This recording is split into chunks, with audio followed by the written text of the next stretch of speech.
Okay, this is for clips 8, 9, and 10.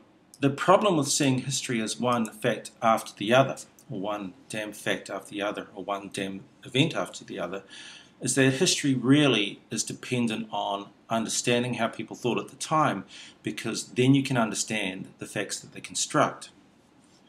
Now, Sorensen and other scholars have since argued, and a whole bunch of other historians, that history isn't really about facts, it's understanding the thought systems in which these facts consist. So slide or page number 8 of the handout, you need to ask what's underpinning the research and the facts.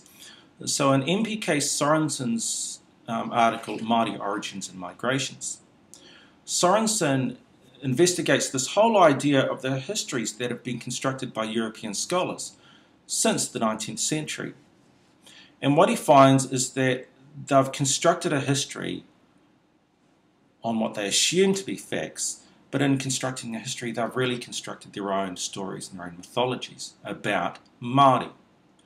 The point that Sorensen wants to say is that in doing that construction, they're not really telling us about Māori. They're really projecting their own cultural narratives, their own cultural makeup onto Māori oral traditions. So read Sorensen's book. In the article that I've placed online, Sorensen's not so much concerned with the oral traditions themselves, he's more concerned about the process of myth-making or history-making amongst European scholars. And what he found was that European scholars sought to explain the origins of Māori from their own constructed worldviews. What do I mean by this? The best example I've got is go to slide 9.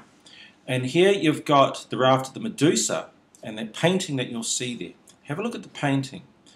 Now it's by Jericho and it hangs in the Louvre. Now it's a wonderful painting. Get online and find out as much as you can about the painting. Okay. Now if you go to slide 10, what you've got is another painting by a New Zealand oil painter in the 20th century. His name was Charles Goldie, a wonderful scholar because wonderful painter, sorry, where he painted, his paintings are famous because the photographic approach he takes to reproducing our elders and capturing their images. Goldie wanted to capture the idea of the coming of the Māori to New Zealand in a great fleet, because the idea was that Māori came to New Zealand in this great fleet. How's he going to do that? What's he going to do? The only reference point that he had was to go back to the earlier painting on page 9. And so what you see is really Goldie referencing back to his own culture to explain how Māori got here. And that's what I'm trying to say. Facts don't exist in isolation. They exist within a wider framework of thought. In other words, all observations are theory-laden. No observation is neutral-free. So when Goldie, for example, wanted to depict the coming of Māori, he could only reference back to his own culture and his own cultural perceptions of how Māori got here, which is this painting here. Okay, end of this clip.